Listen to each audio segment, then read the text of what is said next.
월 300만 원 연금 이걸로 충분할 줄 알았다. 과연 그럴까요? 58세의 비교적 안정적인 노후를 꿈꿨던 한 퇴직자의 이야기가 어쩌면 당신의 이야기가 될 수도 있습니다.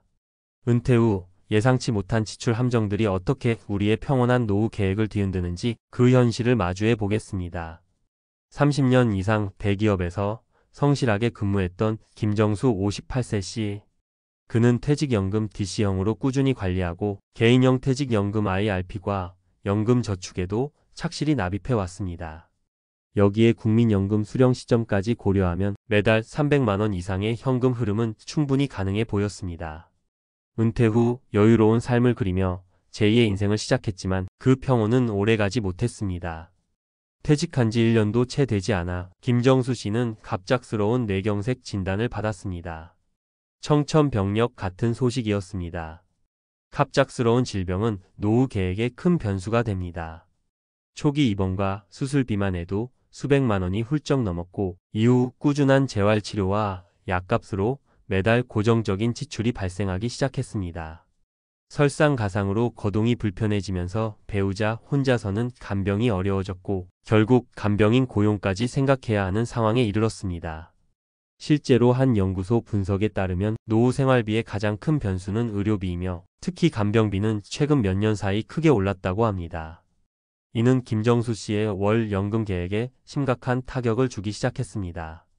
엎친 데 덮친 격으로 건강 문제로 힘든 시간을 보내던 중 배우자와의 오랜 갈등이 결국 황혼 이혼이라는 파국으로 이어졌습니다. 법원의 결정에 따라 혼인 기간 동안 형성된 국민연금과 퇴직연금의 일부를 배우자에게 분할해 주어야 했습니다. 최근 통계에 따르면 우리나라에서도 황혼 이혼으로 인한 연금 분할 수급자가 크게 늘고 있다고 합니다. 가령 월 평균 국민연금 100만 원을 받는다고 가정했을 때 혼인 기간 등에 따라 절반인 50만 원이 분할될 수도 있는 것이 현실입니다. 질병으로 인한 의료비 증가, 간병 부담, 그리고 연금 분할이라는 삼중고는 김정수 씨의 노후 자금 계획을 완전히 무너뜨렸습니다. 돈 걱정 없을 줄 알았는데 그의 한숨 섞인 말은 단순한 푸념이 아니었습니다. 이 사례는 노후 자금 계획이 단순히 재정적인 숫자 계산을 넘어 건강과 관계라는 예상치 못한 변수까지 반드시 고려해야 한다는 뼈아픈 교훈을 남깁니다. 또 다른 사례를 살펴보겠습니다. 공무원 연금과 약간의 개인 저축으로 노후를 준비했던 박미경 60세 씨. 그녀는 두 자녀의 결혼 자금과 전세 자금 일부를 지원하면서 예상보다 훨씬 많은 목돈을 지출했습니다. 한 일간지 보도에 따르면 요즘 젊은 세대의 평균 결혼 비용이 3억 원을 넘어서고 특히 주택 마련에 큰 부담을 느낀다고 하니 박미경 씨의 상황도 남의 일 같지 않습니다. 문제는 여기서 끝나지 않았습니다. 결혼 후에도 경제적으로 완전히 자립하지 못한 자녀 부부가 맞벌이를 이유로 손주 양육을 부탁하면서 박미경 씨는 육체적, 경제적 부담을 추가로 떠안게 되었습니다. 이른바 캥거루족이라 불리는 성인이 되어서도 부모에게 경제적으로 의존하는 자녀들이 늘고 있다는 소식 많이들 들어보셨을 겁니다. 박미경 씨는 생활비 보조는 물론 손주 관련 용품과 교육비까지 은퇴 자금에서 야금야금 지출해야 했습니다. 결국 본인의 노후 생활비가 부족해진 박미경 씨는 60세가 넘어 단기 일자리를 알아봐야 하는 상황에 놓였습니다. 한 설문조사에 따르면 은퇴 후 재취업을 원하는 분들은 많지만 현실적으로 좋은 일자리를 구하기는 어렵다고 느끼는 경우가 대부분이라고 합니다. 박미경 씨의 사례는 자녀에 대한 무조건적인 지원이 부모 세대의 노후를 어떻게 위협하는지 극명하게 보여줍니다. 한 언론사에서도 지적했듯이 은퇴생활 자산과 자녀 지원 자산을 명확히 구분하지 않으면 결국 부모와 자녀 모두에게 부정적인 결과를 초래할 수 있습니다. 하지만 모든 이야기가 절망적인 것만은 아닙니다. 위기를 기회로 만든 이수연 62세 씨의 이야기를 들어보시죠. 이수연 씨는 남편의 퇴직금과 국민연금으로 평범한 노후를 계획했지만 남편이 퇴직 후 시작한 소규모 사업이 실패하면서 큰 경제적 어려움에 직면했습니다. 많은 은퇴자들이 재취업이나 창업에 도전하지만 안타깝게도 실패를 경험하는 경우가 적지 않습니다. 그럼에도 이수연 씨는 좌절하지 않았습니다. 한 은퇴 교사의 경험담처럼 생활 속 작은 실천들이 모여 큰 힘이 될 수 있다는 믿음으로 외식을 줄이고 직접 요리하며 불필요한 지출을 최소화했습니다. 남편과 함께 지역 공공근로 등에 참여하며 소액이라도 꾸준히 저축하여 비상금을 마련했습니다. 자녀들이 모두 출가한 후에는 거주하던 아파트를 주택연금으로 전환하여 매달 고정적인 생활비를 확보했습니다. 주택연금은 내 집에 살면서 안정적인 현금 흐름을 만들 수 있는 좋은 방법 중 하나입니다. 또한 이 과정에서 사적연금은 건강보험료 부과 대상에서 제외된다는 점을 활용하여 IRP 등으로 모아둔 자금을 연금으로 수령하며 건강보험료 부담을 줄이는 지혜도 발휘했습니다. 이수연 씨는 어려운 상황에서도 적극적으로 정보를 찾고 실천 가능한 대안을 모색하여 위기를 극복하고 안정적인 연금 생활을 이어가고 있습니다. 이는 철저한 준비와 유연한 대처가 얼마나 중요한지 보여주는 사례입니다. 그렇다면 왜 많은 사람들이 월 300만 원의 연금도 부족하다고 느끼는 걸까요? 여기에는 몇 가지 공통된 함정이 있습니다.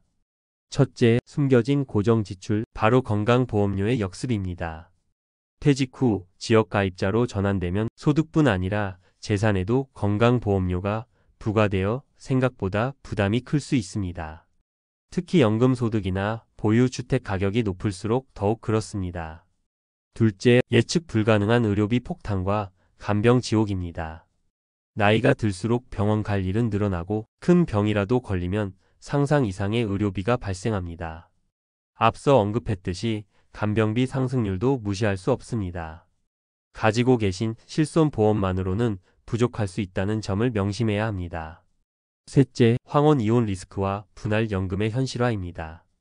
부부 관계의 문제는 곧 재정의 문제로 직결됩니다. 실제 통계에서도 확인되듯 황혼 이혼 시 연금 분할은 노후 자산에 치명적일 수 있습니다. 넷째, 끝나지 않는 자녀 부양의 덫입니다. 성인이 된 자녀의 학자금, 결혼, 주거 지원은 물론 손주 양육까지 책임지는 경우가 많습니다. 이러한 캥거루족 문제는 부모 세대의 노후 자금을 고갈시키는 주요 원인 중 하나입니다. 다섯째, 인플레이션과 자산 관리 실패의 이중고입니다. 물가는 계속 오르는데 가지고 있는 돈의 가치는 그대로이거나 오히려 떨어질 수 있습니다. 많은 분들이 자산의 상당 부분을 부동산에 집중하고 계신데 이는 유동성 확보나 인플레이션 방어에 취약할 수 있습니다. 안전만을 추구하다 저금리에 묶인 금융 자산 역시 인플레이션을 따라가지 못할 가능성이 큽니다. 그렇다면 우리는 이 막막한 현실 앞에서 무엇을 해야 할까요? 오늘 당장 점검하고 실천해야 할 5가지 행동 지침을 제안합니다. 하나, 나의 진짜 노후 필요 자금부터 다시 한번 꼼꼼히 산정해 보십시오. 막연한 기대 대신 건강보험료, 예상의료비, 최소생활비 등을 구체적으로 계산해 보는 것이 중요합니다. 국민건강보험공단 홈페이지에서 예상 건강보험료를 모의 계산해 보시는 것도 좋은 방법입니다. 둘, 건강위험관리 계획을 철저히 세우십시오. 현재 가입된 실손보험과 기타 건강 관련 보험을 꼼꼼히 점검하고 부족한 부분이 있다면 보완해야 합니다.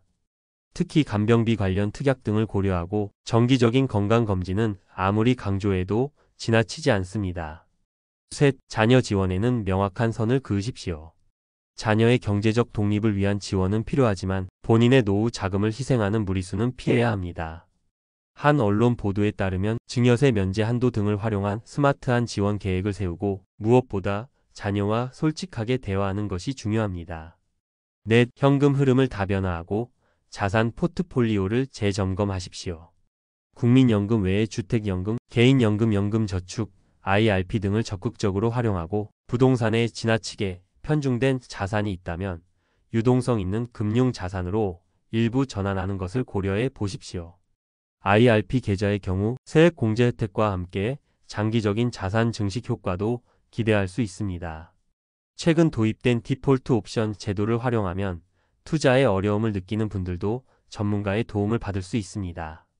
다섯, 부부가 함께 공동의 노후 계획을 수립하고 끊임없이 소통하십시오. 재정 계획뿐만 아니라 건강, 관계 등 모든 면에서 부부가 함께 계획하고 점검하는 것이 중요합니다. 이는 황혼 이혼이라는 최악의 리스크를 줄이는 데도 큰 도움이 될 것입니다. 은퇴 후 예상치 못한 지출은 누구에게나 닥칠 수 있는 현실입니다. 하지만 오늘부터라도 현실을 직시하고 작은 것부터 하나씩 준비하고 대비한다면 월 300만 원으로도 충분히 행복하고 안정적인 노후를 만들어갈 수 있습니다. 포기하지 않고 지혜롭게 준비하는 당신의 노후를 진심으로 응원합니다. 오늘 내용이 여러분의 빛나는 노후 준비에 조금이나마 도움이 되셨기를 바랍니다. 혹시 비슷한 고민을 하고 계시거나 나누고 싶은 경험이 있으시다면 댓글로 여러분의 소중한 생각을 나눠주세요. 여러분의 구독과 좋아요 그리고 알림 설정은 저희에게 큰 힘이 됩니다. 다음에도 더욱 유익하고 현실적인 정보로 찾아뵙겠습니다. 감사합니다.